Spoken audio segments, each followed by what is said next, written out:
YouTube, we are back for another session. It's gonna be leg day today, so last session before we take an off day tomorrow. So I used to think that leg day was one of those days that I didn't look forward to in my training blocks, but now I actually genuinely am excited about getting some leg day and having crushed up a body 2 days in a row with our back and chest split. So getting some legs in actually is a nice little breakup of the session, and knowing that I've got a recovery day tomorrow to then relax, recover, and then we reset. So for me, leg day has become something that I'm excited about. It's definitely another focal point in and amongst back as well. And I typically don't put leg day the day after back, just in case there's any kind of residual fatigue, especially as there's some squatting and there's some pulling derivatives in my leg days. So I just want to make sure that I have a little bit more recovery so it doesn't impact the loads and kind of my form and things like that during the actual lower body lifts. So that's kind of why I like to have it as this kind of more pull push legs in the split. So that's a big thing that I generally like to do. If I'm running it in a different way, I'll normally go chest, legs, pull. I've liked that split a lot in the past.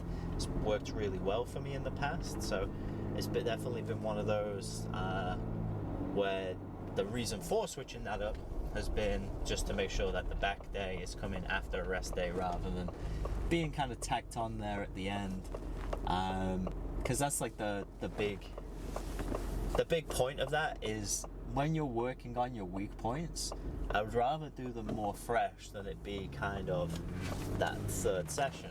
And so you might be thinking, well, you've got legs as your third session and you're not going to be as fresh. But think about it from kind of a muscle group perspective.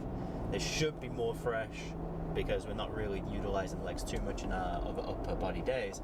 But also, if we do fatigue the back and the back's getting involved in terms of our trunk stabilization and things like that in some of our lower body exercises, then we would have to kind of do legs where it's more of a knee extension, leg curl. We wouldn't be able to really get our squat patterns and our hinge patterns in as effectively, at least in my opinion. So that's kind of the reason why we're doing what we're doing and doing it that way. Unfortunately, I'm on a little bit of a time crunch today, so we might not get through all of the sessions, so I might have to do a little bit of an AM PM split, which if that's the case, I'll just kind of add that on to the end of this video. So make sure you're sticking around because it'll be interesting to see what your guys' thoughts are. Again, I'm 20 weeks out right now at the time of this video, so what we're currently doing within our split, how I'm currently programming that, how I'm also utilizing different macros and nutrition. So tomorrow in the off day, I'll likely film a bit of a video in terms of what my rest day nutrition is and some things that I'm thinking about with prep as well. So hopefully you are gonna get past this point, watch the actual lift. We explain a bunch of different stuff during the lift, just kind of random thoughts that are on my mind, some things that are related to technique and all that other good stuff. So make sure you tune it in, and we will see you once I'm in the gym.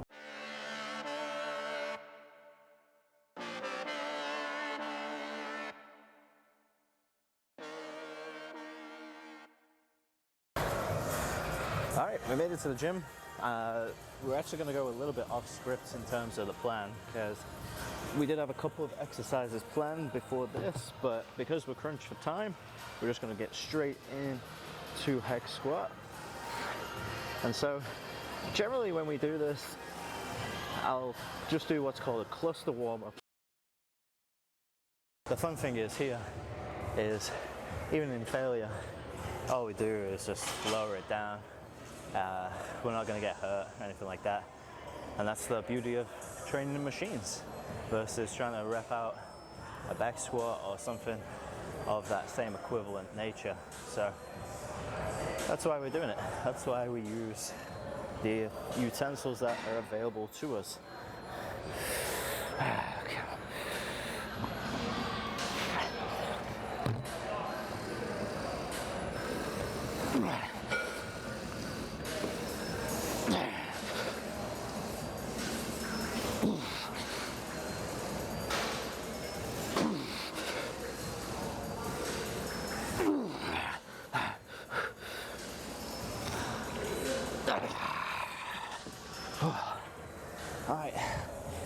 2 effective sets. You might be asking, why are you so weak in the hack squat?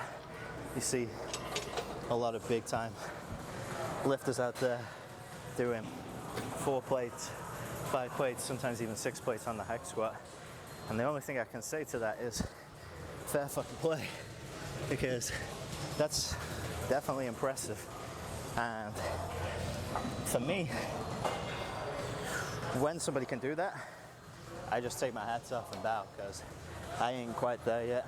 And the funny thing is, my back squat is way more effective and efficient than my hack squat. And we know that because of isolation and things like that. We're obviously targeting the quads a little bit more. It's a little harder for my glutes to really do anything, especially with that low foot position. So because we didn't get a chance to do any hinge or hamstring warm-up, we'll start RDL 225 and then we'll hit our 2 working sets of the day.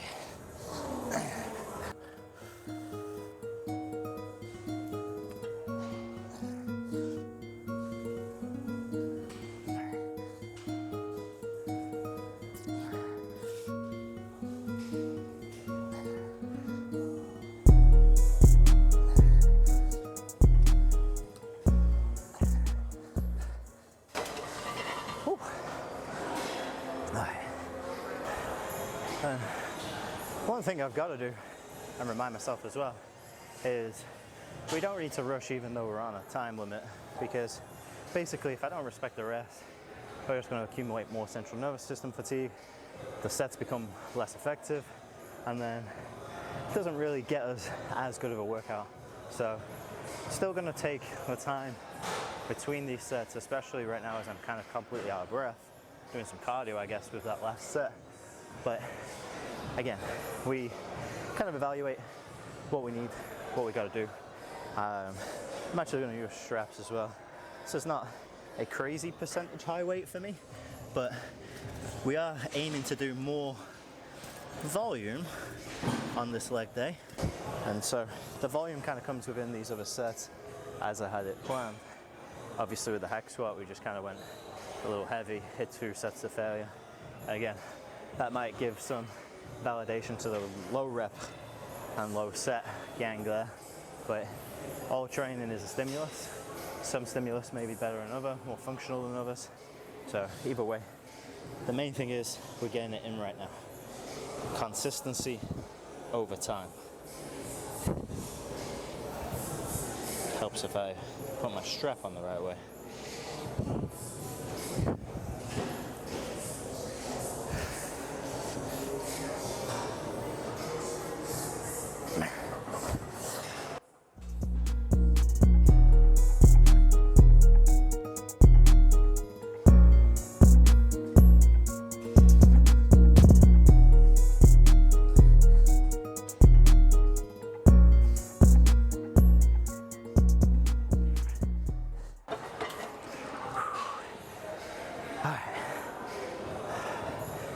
Another bit of rest, one more set of these, then we go into our little B block. Alright, last RDL set, so let's get it.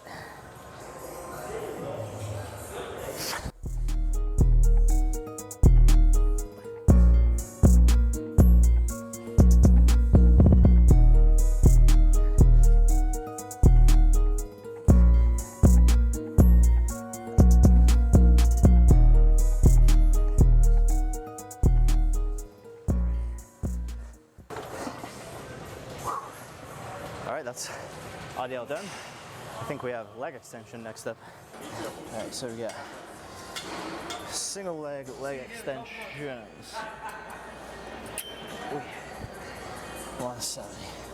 Alright, so it won't be leg day without some leg extension, with our machine leg extension probably being the best way to target quads.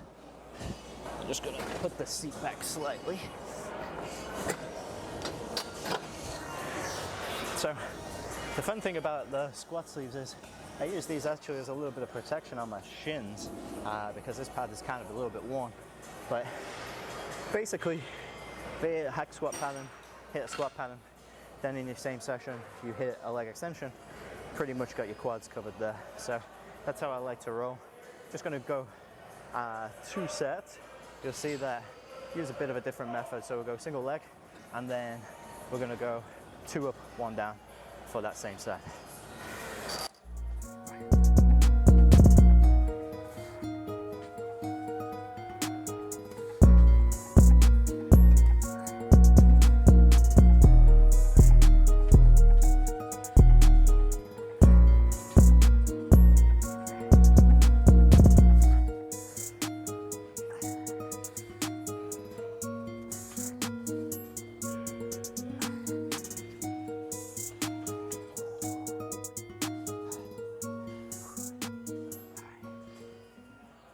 Just enough rest, catch our breath on this one.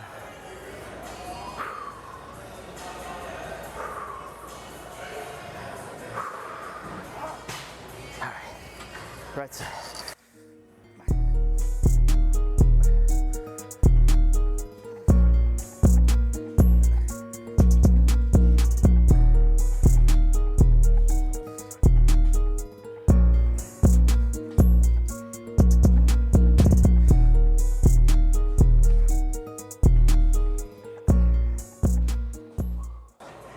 So you might be asking yourself, hey, you're not rep matching on each side and you went left side first. So I like to do that because basically hit the weaker side first and then get a little bit of compensatory reps in with that right side, the 2 up, 1 down. And then, yeah, you're gonna have a little bit of fatigue for that right side, but ultimately that side's bigger on me right now. So we need a little bit less focus anyway. So that's the reason behind setting it up that way. All right,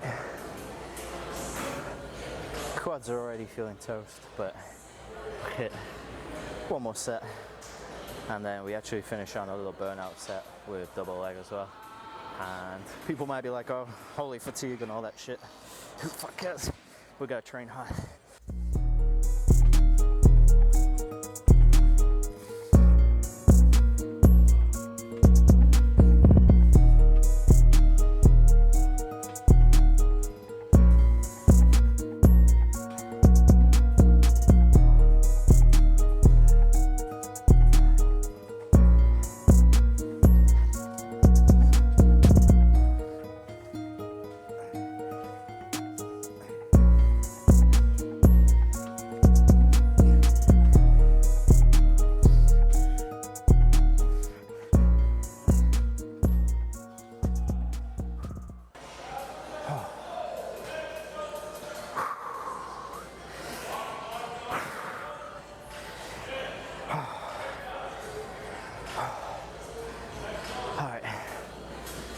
Catch our breath, hit a final set. Okay.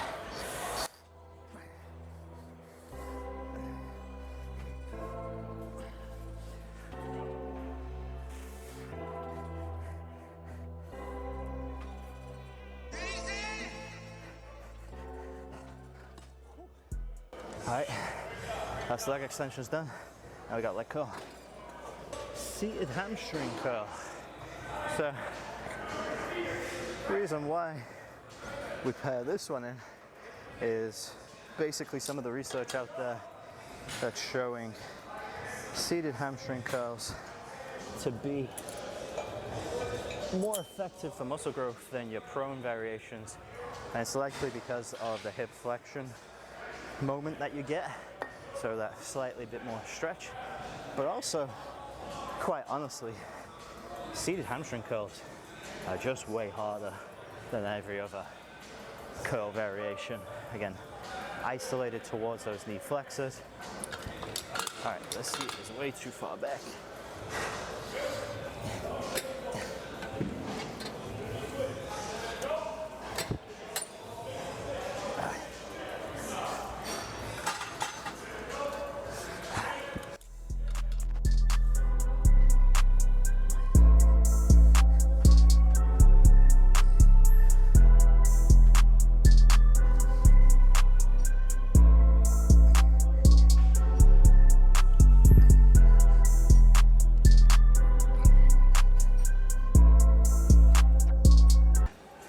not trying to turn into Mike Israetel right now. Whew. All right, a little bit of rest. We're actually doing the opposite here, where we hit 2 sets of double leg and then 1 set single leg to failure. Honestly, this exercise might be my least favorite exercise that you can possibly do in the gym. Maybe a Nordic hamstring curl tops this, but in terms of like level of difficulty, makes your hamstrings absolutely burn, makes you regret all your life decisions in a machine, I think the hamstring seated machine wins, if I'm being honest. You guys can let me know in the comments if you think that there's another one that drops this one, but for me, it's definitely this.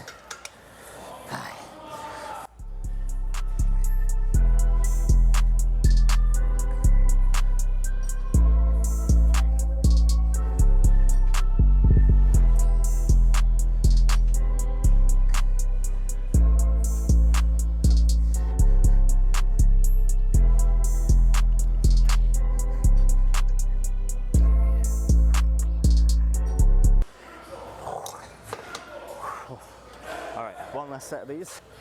Why finish on single leg for the last set rather than do another double leg set? Treating this as a little bit of a back down set, but I want to make sure I'm isolating my left side because I definitely need that hamstring to come up. Both sides need work, but more so that left side. And so could we front load that, get more effective sets in that way? Absolutely. I like to switch things around. I don't like to do the same thing every single session, especially in the kind of exercise construction. So you'll kind of see that's what will keep these videos creative, is I'm not doing the exact same program every single time. The methodology is slightly tweaked, even when the exercises might be exactly the same. So in terms of this, kind of similar thought process.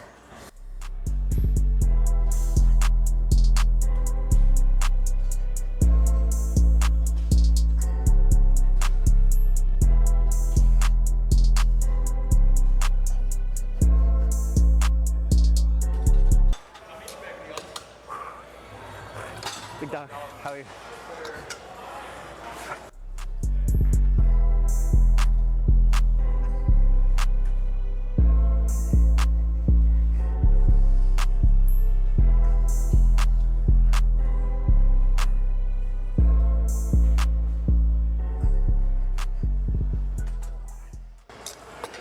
Whew. That way, we get little of any bilateral force deficit, especially under fatigue. So that's kind of my thought process there. Clean up this bench and then move into our last little block here. All right, so we're actually making amazing time in this session. So we've got our little adduction finisher, and then we'll do some abductions as well.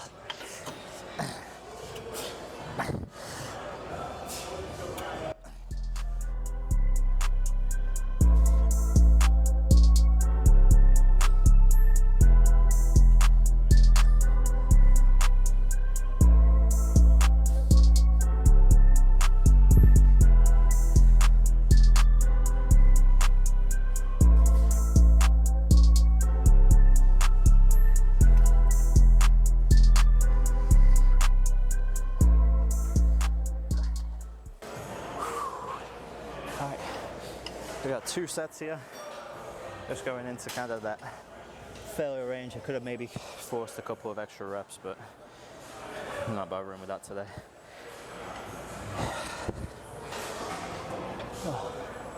So as we're resting, as time goes on, I'll actually utilize more volume of these more and more just to work on the inner thigh, get some adductor growth again, especially because now I'm not really using any free weight squats right now in the program, so we're not getting that contribution as much as what we would generally get if we use those exercises. So like a hack squat, yeah, there's some adductor work in there for stability. There's a slight synergist, but not really doing too much in terms of that squat movement. Again, that's why we kind of feel our quads working a lot more, because they've got to do the brunt work. So Normally do 2 sets of these and then 2 sets of abductions, and then that'll be session finished. You'll notice that we missed off calves today, and that's because I originally had calves in the warm-up. So if I do have time, I will go back and hit those.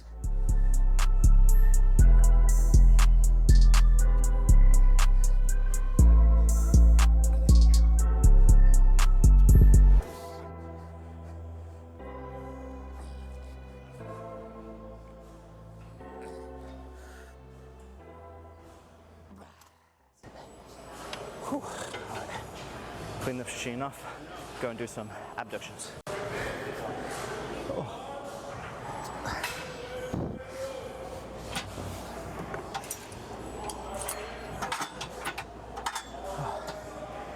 So in the past, I referred to this one as cheeky because we're working that glute medius mainly in this.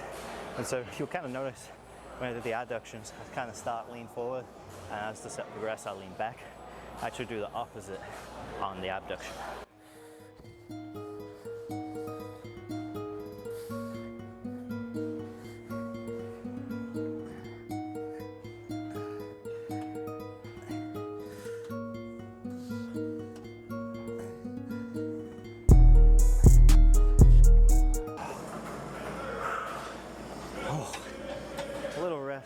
Little rest.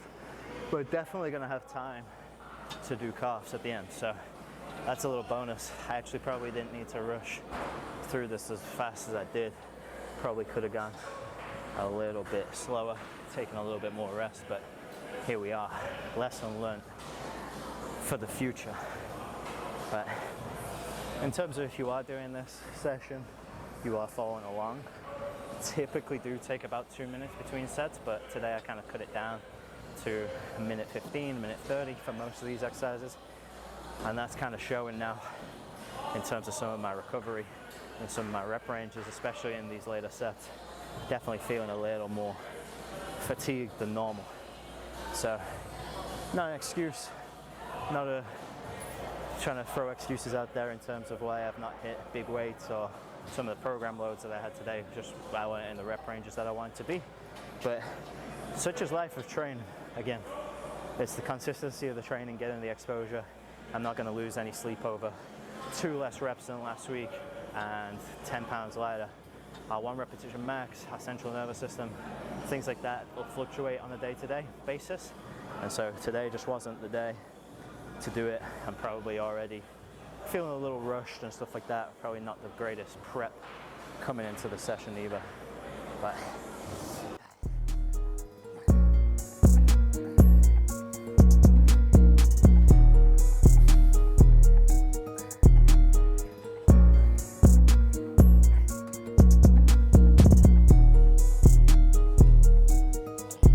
okay. All right, let's go and finish on some calves and then we'll get out of here. Little calf finisher, take us home.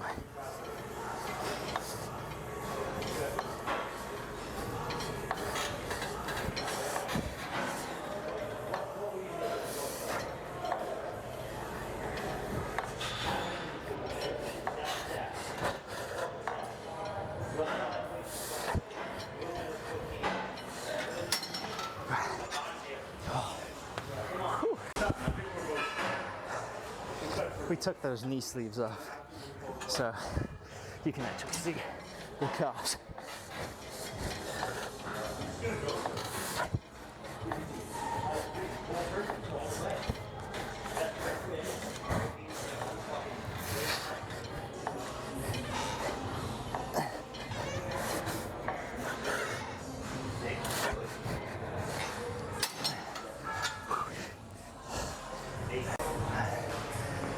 Alright, so last set of calves, we're actually just going to stay in that bottom position for this last one, and then we'll get the fuck out of here.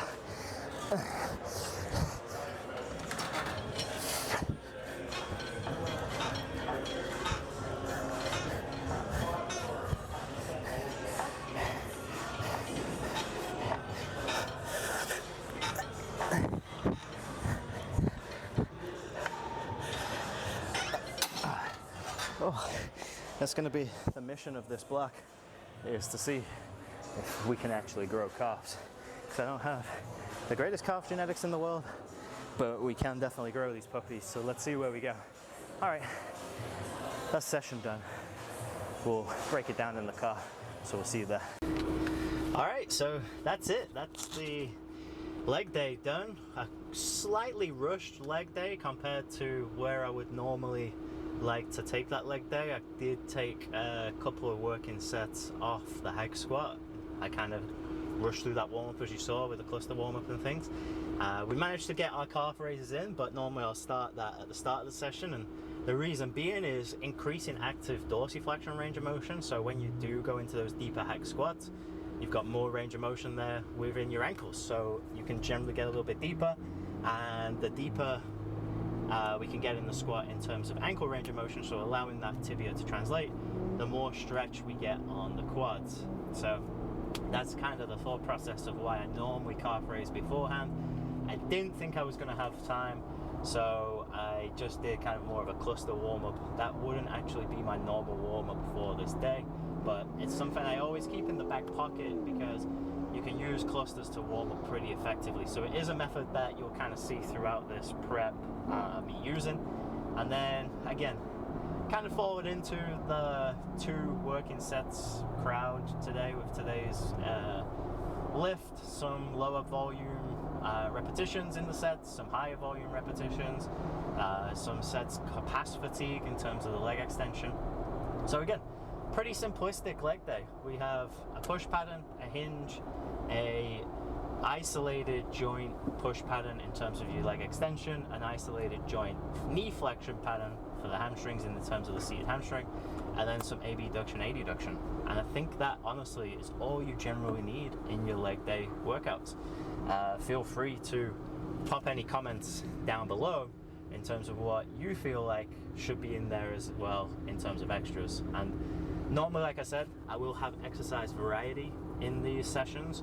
I will also change up the set rep schemes, the methodologies and the approaches, sometimes using more advanced extended set methods, sometimes just doing sets to failure. So keep engaged with this process because it's going to be different each time, so you'll definitely learn more as we go along. And again, if there is ever any questions surrounding this, you can feel free to message down below in the comments, or find me on the socials at CT Sports Science. That's where I'll generally get back to DMs and messages, and I'm posting more regularly on TikTok and Instagram.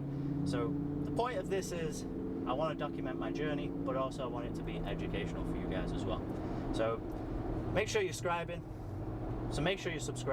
Obviously, that's a big one. If you're not doing that, why not? Please engage, please watch, please like the video, because it just helps this channel, it helps me, and it keeps me motivated. So the more likes I get, the more content I want to make, because I know that it's making an impact for people. So hopefully you enjoy it. We got a rest day tomorrow, probably do a little bit of insights into the diet, macros and things like that. So we'll still keep the off days entertaining, and if you don't hear from me for then we'll see you in the next training video where we do our upper day. Catch you then.